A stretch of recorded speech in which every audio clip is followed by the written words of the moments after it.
Hey y'all. So I am sitting outside of work. It is Saturday. I volunteered to come in to work on Saturdays just because of everything that's going on now. And we have students who need a little bit extra help so that they can graduate and proceed with their lives.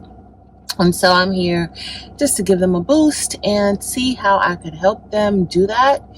So that's why I'm here this morning, but I'm super, super tired and I wish I was home, but this is only for 4 hours. And before I turned on the video, I had my devotional and praise and worship in the car on my way here. So I know that today is going to be an amazing day. Well, I don't know. So since I have some time, I have about 30 minutes because I came a little bit early and I am just going to wait in the car for another 15 minutes. I am going to quickly run through the rest of a story that I started on my other channel, and I'm not doing it on that channel because I've gone in a completely different, not very different, but I'm moving that channel into a different direction from, I wanted to do vlogging, and that's another reason why I started this channel, because I wanted to do my vlogs and then also give like business information and that sort of thing on this channel, and then strictly have that channel for crafting tutorials. So that's why I did this channel. And so I started the crafts and combos, and the crafts and combos was originally for just while I'm crafting and us conversing about just random things, answering questions, or just anything, life in general. And I still have that mindset for that particular channel, but I want it to be more general. I don't want it to be so personal. And so that is why I'm over here. But moving forward, I am going to finish the very first crafts and combos that I started. I didn't anticipate that it would last so long, but the story was very long. And that was about how I married a fraud, a con.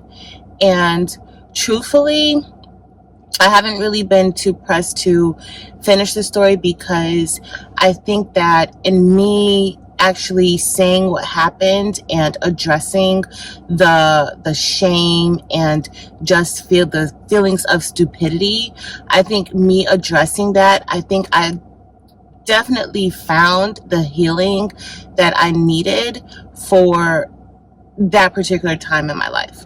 So I haven't really been too pressed to share it, because honestly the last part of the story is where I felt feelings that I had never really felt before, and it's more so feelings of hatred, and just like it's not good to feel that way. And I had never, I don't think there's ever been any person that I've ever hated in my life. And once I just realized what the situation was, and that I was dealing with a narcissist, and once I started looking back and seeing how things went and reflecting, that was I felt more sad for him, more sorry for him, because to have to live a life of lies and just lying on other people, and it's really, really a sad existence. So I'm going to move forward into just briefly, and I'm not even going to give you guys all the details, but after everything happened, after the divorce and everything, of course, we know usually it's not fully over. Well, in that time frame, like once the church was done and everything was happening, he was still at the church, he was still preaching at the church, but he had started leaving a lot, so somebody else was doing the sermons. He had told people, and it started coming out, that he had been telling people that I was cheating on him. I was cheating on him with one of my girlfriends, cheating on him with one of his friends, and he was telling people that he caught me cheating. And so this was what he had been telling people for a while. And I also realized, like, people would, and these are people who are close to him, and so people were telling me, well, he says that you were doing this, and then it all hit the fan when I found out, because one day I found out, somebody told me, like, he's telling people that you were doing X, Y, and Z. You were cheating on him with, like, just random people. And I was like, what? And so I was so hurt by that, because this is somebody that I've known for a long time, and you are blatantly lying on me. Even at that point, I was not going around telling people, like, what had really happened, what he had did, and what had happened in the relationship, and how shady it was. I wasn't telling people that. Like, I was like, okay, just go on into the sunset, but good riddance. No. He wanted to go out, and he was, like, really lying on me, and that's what hurt me the most. And so at that point is when I had my first breakdown of just being upset. It was so bad. One of my friends called me, and she was like, what's going on? So I just blurted it out to her what had happened. And so she was literally to my house, like, within 10 minutes. And she's just, like, staring at me like, are you really crying? Because I don't really, not in these types of situations, because I wasn't really bothered about the situation. But the fact that, like, you lying. So of course, when somebody does that to you, and the people who are spreading the lies, and they're saying these things, which was some of his, not really family, but he says that they're his family, they were spreading these lies about me. And so when you confront the situation and you say, listen, like, you don't even know what's going on, like, this is a lie. Of course, that doesn't go well with people. And of course, he's the pastor, and he's a man of God. And remember, I told you before that he, everybody, oh, I hit the jackpot and this or that with him. So everybody's already looking at me like,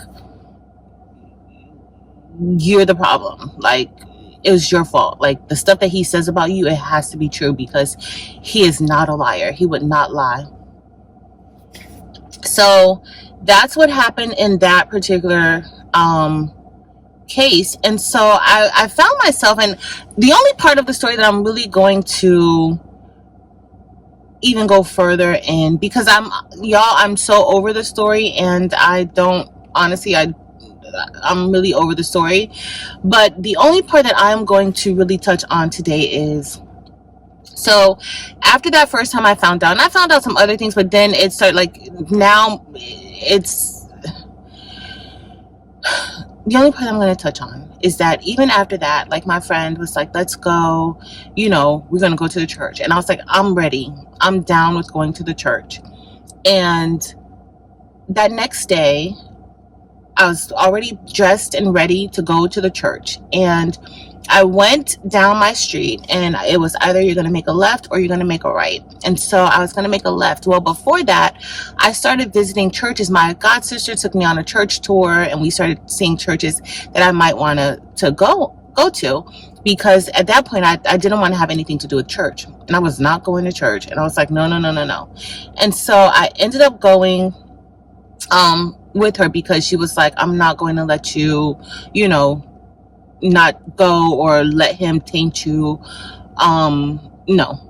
So I finally found a church in my area, and I absolutely love it. I still, you guys don't know, I still visit the church, because I have not been able to really subscribe to actually being committed to a church just yet. And so, but at that time I had started following this pastor's Instagram, because he would give so many motivational posts and different things like that. And so I started following his Instagram or whatever. So I wasn't going to go to his church that Sunday. I was going to go to the church, my former church.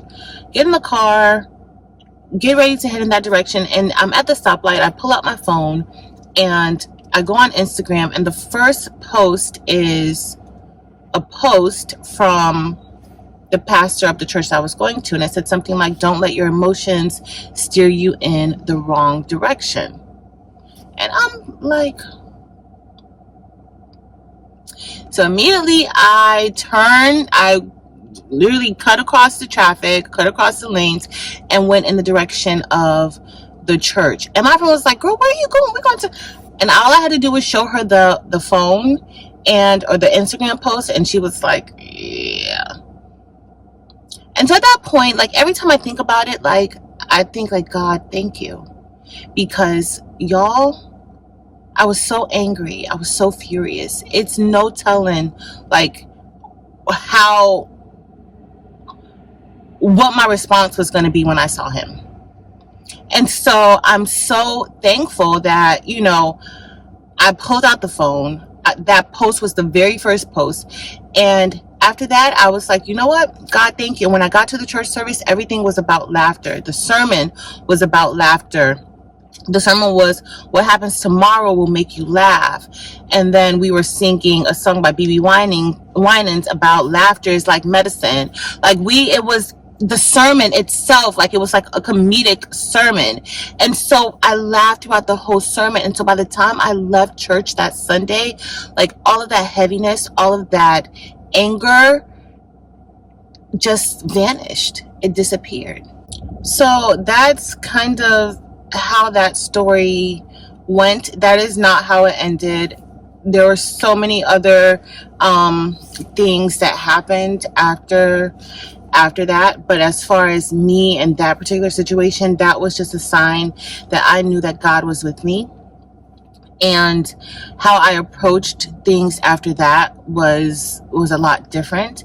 I was able to release other people who I felt were involved and at fault. I was able to release the feelings that I had towards them, because in the end, that stuff only hurts you. And I did not want to be a person that was miserable. Am I skeptical of people? Do I look at people kind of like with a little side eye and, question everything? Yes. And even that's something that I pray about all the time, because I don't want to be that person who does not extend, just grace to other people. And that has taken an effect on me, and I have not fully bounced back from that, like looking at people like,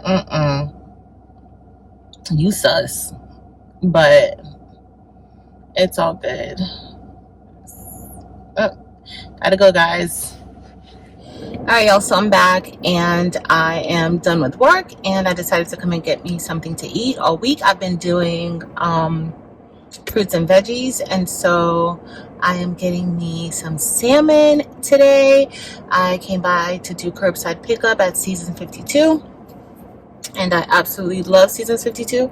In fact, I ordered the food at the wrong Seasons 52. I was in a rush and I didn't look at the correct location, and so I got here and they were like, Patrice, you don't have an order. It's sad that they do know me by name, but they're like, Patrice, you don't have an order. And I'm like, but place my order. Looked it up in the email, and of course it was at the wrong one. And y'all, let me just tell you how amazing Seasons 52 is. They just completely voided the transaction. And sorry, I have my food and all is well. I'm gonna go home and eat. I got me my favorite cedar plank salmon. I got my daughter her scallops, and we're gonna have a crab cake. We're gonna share it. So I'm super thrilled about lunch because I'm hungry. Like I said before, I had not eaten any meat. Well, seafood. You guys know I don't eat meat, but seafood. And yeah, and I'm so proud of myself. I have not been to Dunkin' all week, but I am probably going to get me a sweet tea, just one this weekend. I'm not going to go overboard. And that's it. But just the end of that story, like people, and it was easy at that time for me to like be upset with everybody involved, but I realized that these people had no idea what they were dealing with and what he did. And I kind of ended up feeling a little guilty even afterwards because of his actions after. And even when everything was happening with me, I was hoping and praying that it wasn't that bad, that he wasn't that bad. He just, took on more than he could chew. And honestly, like, even as far as like with the church that we had started in South Florida, for those of you who have seen the other ones. If you have not seen the other ones, you can look at it. But honestly, I'm like, I don't know. But for those, like, I felt guilty because what he put people through afterwards. And all that time, like, I did not say anything to anybody. I was keeping everything in until people were looking at me like I was the problem, because of course he was behind my back the whole, pretty much the entire relationship, lying and saying different things, because as a true narcissist he was setting up his exit, because he realized that I was onto him. And so I didn't realize that until later, but I felt guilty because even the people at the church, I left. I did not tell anybody anything that had been going on. I didn't even know that he was lying on me and saying, doing all this stuff behind my back. But I felt bad because me not saying anything, they were put in a position to where they were hurt, and where he was lying to them. And he ended up eventually, like he did the original church, he took all the church money, shut it down, and he felt like he didn't have to be accountable to anybody. And there are people who are still hurt behind his actions, and they aren't going to church. And it's for me, I had to find a way to let that go also. But I did feel guilty for a long time, like maybe you should have said something instead of you bowing out gracefully. Maybe you should have told them exactly what was going on, what to expect. And so I still feel kind of bummed about that, a little bit bad, but everybody is doing pretty well. Everybody who I've spoken to, of course, there's people who are still, looking at me like I was the wrong one, because he's able to still fool people. I mean, that's what narcissists do. They leech on to people who will fall for their lies. But that's it, y'all. Like, I'm glad that chapter is done. And truthfully, if it had not been for that happening, I probably would not be doing the different things that I'm doing now. So I'm super thankful. It's almost like God, like, really took me out of my comfort zone. And I'm here with y'all, and I think y'all are stuck with me. I'm not having any thoughts of quitting YouTube at the moment. Before, every other week I was like, I'm not going to do this anymore. But y'all are amazing. Even during all that, all the encouraging words when I first started sharing the story, all of the encouraging emails and comments and things like that I got, like, thank you guys. I really, really appreciate it. But that's it for today. I gotta get home because my daughter is hungry. And I'll see y'all next time.